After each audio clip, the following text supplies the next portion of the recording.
ये गत कार्यकारी समिति की बैठक में हमने प्रस्ताव पास किया था। जन भावनाओं को ध्यान में रखते हुए बहुत सारी शिकायतें भी हमें प्राप्त हुई थी। उनके आधार पर कि हम जो झटका का इस्तेमाल करते हैं उनको झटका ही मिले, जो हलाल का इस्तेमाल करते हैं उनको हलाल ही मिले। पर होता मुख्यतः ये है कि जो झटका मास्क का प्रयोग करते हैं उनको झटके की आड़ में उनको हलाल परोसा जाता है।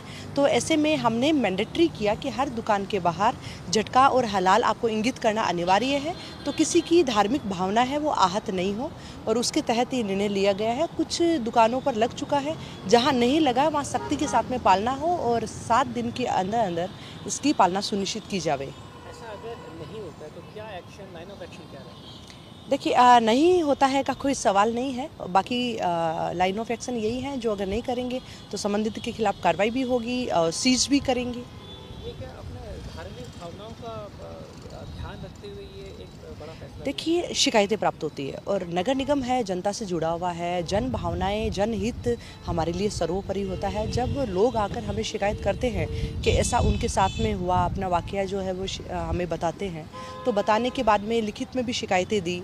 उसके बाद में हमने ये फैसला उठाया कि भाई हम जयपुर के शहर की हमारी जनता है, उनकी धार्मिक भावनाओं को भी खिलवाड़ नहीं होंगे। जनहित को, उनके कार्यों को सम्मान करते हैं और उनके कार्य ही हमारे लिए उनको पूर्ण करना हमारी जिम्मेदारी भी बनती है। एक और शिकायत आपके पास अपने रिहायशी इलाकों में उनसे भी लोगों की भावनाएं जो है वो आहत होती हैं, इसके लिए क्या किया? इसमें विशेष रूप से महिलाएं जो है वो परेशान होती है। कई बार धरने प्रदर्शन भी हुए, क्योंकि महिलाएं जहां जिस कॉलोनी में रहती है वहां मीट की दुकानें या इस तरह की खुलती है, तो उससे आसपास के क्षेत्र जो है वहां भी स्मेल उससे रहती है, और वो अपशिष्ट को भी हमारे जो नगर निगम के जो सिविक के जो चैम्बर है उसके अंदर ठूस देते हैं।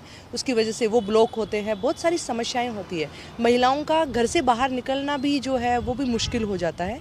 ऐसे में हमने ये भी निर्णय लिया था कि जहाँ जिसके पास कमर्शियल पट्टा होगा वहीं उनको जो है लाइसेंस दिया जाएगा, क्योंकि कमर्शियल है वो रिहायशी इलाकों से बाहर होते हैं, तो वहाँ इस तरह कर सकते हैं। रिहायशी के अंदर आम जन को परेशानी होती है, और आम जन को परेशानी नहीं हो, यही हमारा उद्देश्य है।